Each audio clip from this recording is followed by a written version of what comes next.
Well, welcome back to the Critics Corner. I'm Andrew Branca with the Waxahachie Sun. I'm here with my friend and colleague and movie aficionado, Mr. David Dunn with Southlake Style Magazine. Welcome back to the corner, David.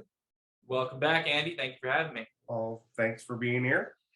Kind of got an interesting flick here. It was in theaters for a minute or two, and then now it's moved on to the streaming platform of Hulu.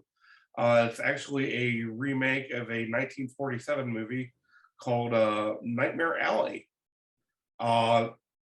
It's actually I kind of liked it. Actually, it's very macabre and very intriguing and just dark, and just the cast is phenomenal in this film, and there's a lot of good points about this. So before we dive deep into this movie, let's look at the trailer for Nightmare Alley.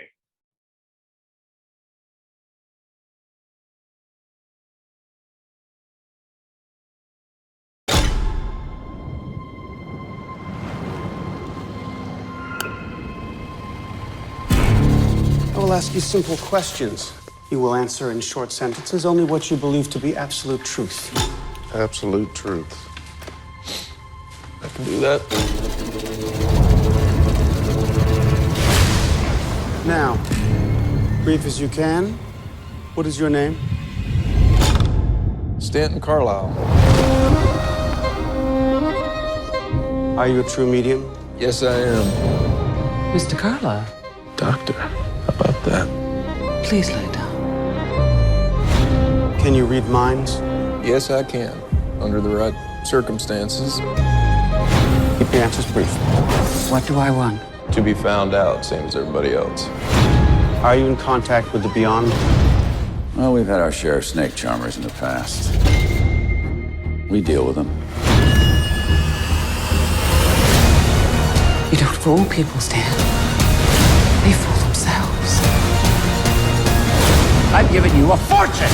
It's time that you delivered. When does it end? I want to know. If you displease the right people, the world closes in on you very, very fast.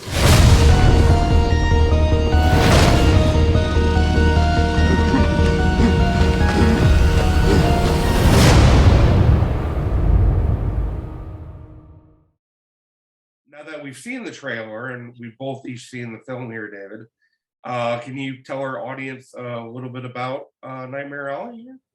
Yeah, so Nightmare Alley, like you say, Andy, is based not just off of the 1947 film of the same name, but it's also based on the William Lindsay Gresham novel, which came out like a year before.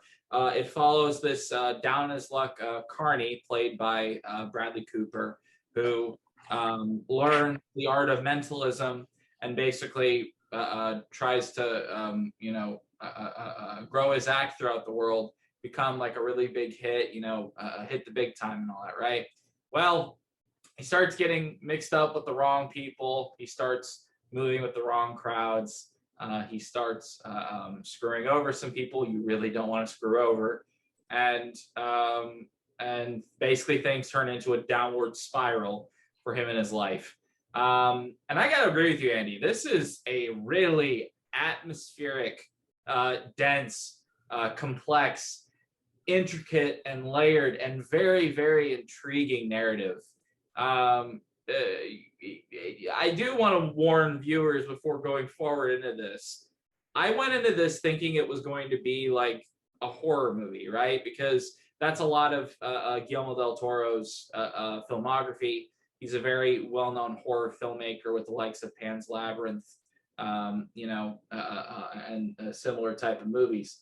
But Nightmare Alley is not a horror movie. It is a slow burn psychological thriller deep within the neo-noir veins of, classic, crime films.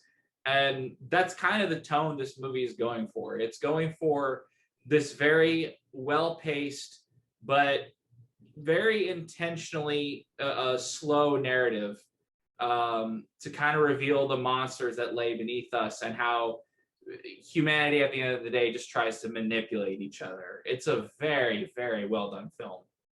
Oh yeah, it just shows the seedy side of humanity, and just how uh it just shows how despicable people can actually be in order to make a buck. And it's intriguing to watch that. I mean, I thought the cast was phenomenal. I mean, I was really intrigued with William Dafoe's character, who was just, he had a kind of a freak show that he ran, where he showed items in jars, and had a person that he just put in a cage and called him kind of a freak that he would show, who would eat a chicken. I mean, in addition to William Dafoe, you have a person like Ron Perlman, who plays Bruno in the film. Fans knowing him for playing on Sons of Anarchy. I think, well, his role is really minor in this film compared to some other actors. I think he rounds out the cast very nicely in there. And it just, the depravity that's really shown here, the neo-noir kind of images and themes and other things that are really portrayed in this movie, it's just done extremely well. Oh yeah, from a technical standpoint, the movie is masterful. I was amazed. One thing that I was amazed by with this movie was, despite how such a slow, gradual pace it was, I was hooked the entire time. Oh yeah. I think you can credit that to a lot of this movie's technical elements. You know, Guillermo del Toro, he never pulls any punches when it comes to his production design. The sets, the costumes, everything here just really speaks to the grandeur and the wonder and the amazement of the carnival scene. Like, a lot, just even the camera panning, you just seeing these giant towers, these really scary figures, you know, these contortionists twisting their bodies. Like, it paints a very vivid picture of what this scene is like. And it's very, very well done. And in the same kind of scope, the cinematography by Dan Lauston is masterful. I mean, he shoots everything from the film in a low, kind of a canted angle pointed upwards. And that really makes the film feel so much more bigger. Like, the sets that much bigger, the settings and the scenery that more massive. It's just such a vivid picture. And even when the story is pretty, like, it's hitting kind of a lull, you're still engaged just because of how gorgeous and dark and gritty everything looks. Oh yeah, definitely. It's so well done.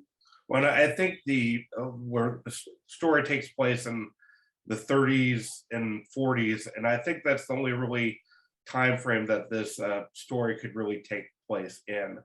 I mean, even if you put it in the 50s, that would be a little bit of a stretch, but putting it in those two decades, the 30s and the 40s, I think that really just makes it work a lot better. Like I said, this is based off a 1946 novel, and I found a description of it online, and it just really fits the movie as well. It says it's a study of the lowest depths of showbiz and its sleazy inhabitants, the dark, shadowy world of a second-rate carnival filled with hustlers, scheming grifters, and femme fatales. I thought, you know, that's a great description of this movie. It really is. And the characters in that same setting, like, the characters are very well fleshed out in this movie. I mean, you've talked a little bit about some of the side characters. I'm going to focus on Bradley Cooper for a second, because by all means, holy crow. How many roles have we seen this guy in now? We've seen him in American Sniper. We've seen him in The Hangover. We've seen him in Silver Linings Playbook. He's done so many different and complex roles filled with variety and depth.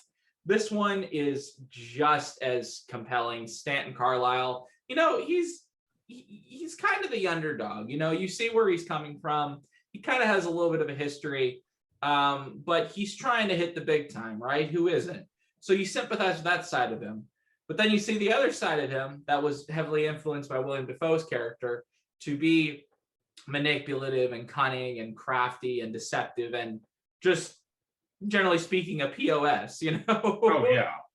And you see how his actions and his choices lead to consequences that lead to, you know, his eventual downfall. He paints his character very, very, very well. And god dang it, I'm a little bummed he wasn't nominated for Best Actor at the Oscars. I know it was a stacked category this year, but I would have hoped you'd be able to squeeze in some room for him. He was excellent in this movie. I thought he was great. I mean, we've seen him come a long way from doing these like rom-com movies like Silver Linings Playbook to taking on films like American Hustles and A Star Is Born in 2018. Oh, you're so good there. I thought it was a great movie. I love that movie. Yeah. And that's a remake of a remake of a remake. He's phenomenal.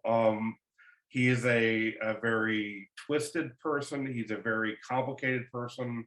He has definitely a lot of baggage and weight that he's carrying from his life, and he kind of wears that as kind of a overcoat, because you know when he's doing his act, he'll remove that and he becomes somebody totally removed from his life, and then as soon as it's over, you know, the hustler comes back and he just puts that back on. And he's a manipulative person. He manipulates people. He uses them until there's not a use for them.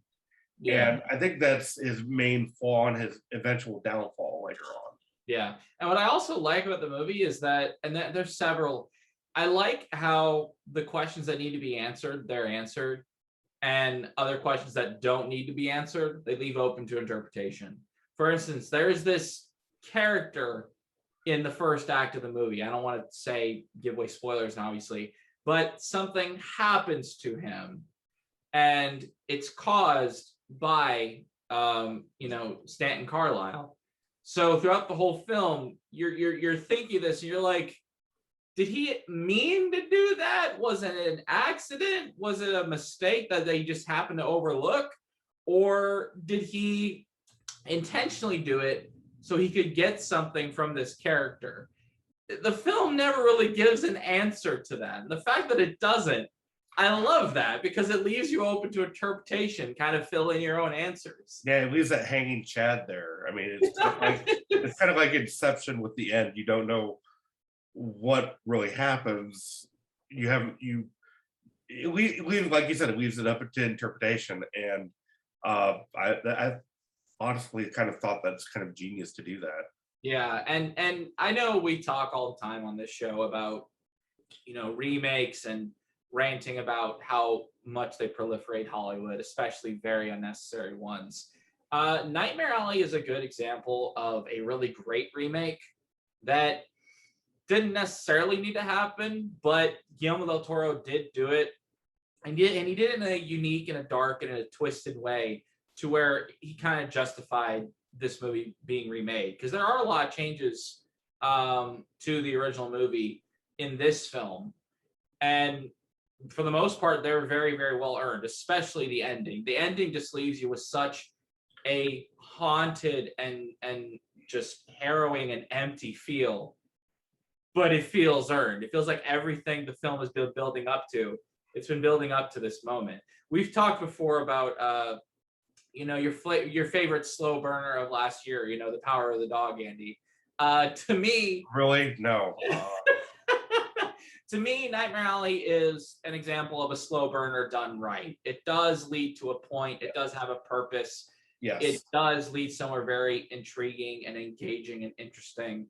And it doesn't leave its viewer wallowing in the pool, scrambling to answer questions. I mean, there's unanswered questions by the end of this movie for sure, but they're more hypotheticals than they are like definitive. I would agree with you entirely. And let me explain. I'm not against remakes. I am against people that just remake a movie just for a buck, or they don't have anything else creatively to do. Now, putting their own spin on something, that's nothing new, but if it's done right, I respect that. And this is definitely one of those films that I definitely respect. It's earned it. It's a good movie to watch. And it fits together well. You get a good first, second, and third act to the movie, and then it basically comes around full circle. I'm not going to tell you what happens, but the ending on it is brilliant. I really like that. It's just the little things. There's clues to how Stanton Carlisle is going to meet his demise throughout the movie, and you just put them together to the end. It's like, wow, it's like a opening treasure chest. It's great. And one thing I have to point out, there's another actor in this movie that's really good. I don't think he gets enough credit, and he's in a lot of smaller roles. Is David Strahan, I believe. Yes. I love his work. He is always just really a kind of a guy that does a lot of side work, and I always really knowing him. I mean, he was in Good Night and Good Luck. He was in Lincoln, L.A. Confidential, which is another neo-noir kind of movie. He's a massively overlooked actor, and I'm glad he got his moment in this movie to kind of shine for a minute. Oh yeah, he definitely just shined, and he was amazing. Yeah. And whenever he leaves the film, whenever he's no longer in the picture, when Stanton Carlisle moves on to do his act and all that, it actually also kind of symbolizes a character change for Stanton Carlisle. Like any piece of him that had humanity or kindness or empathy or whatnot, it kind of left when David Strathairn's character did. And that's also super, super foreboding. Like, golly, I love this movie. I love this movie so much. No, it's fantastic, and I'm glad you said, hey, let's talk about this.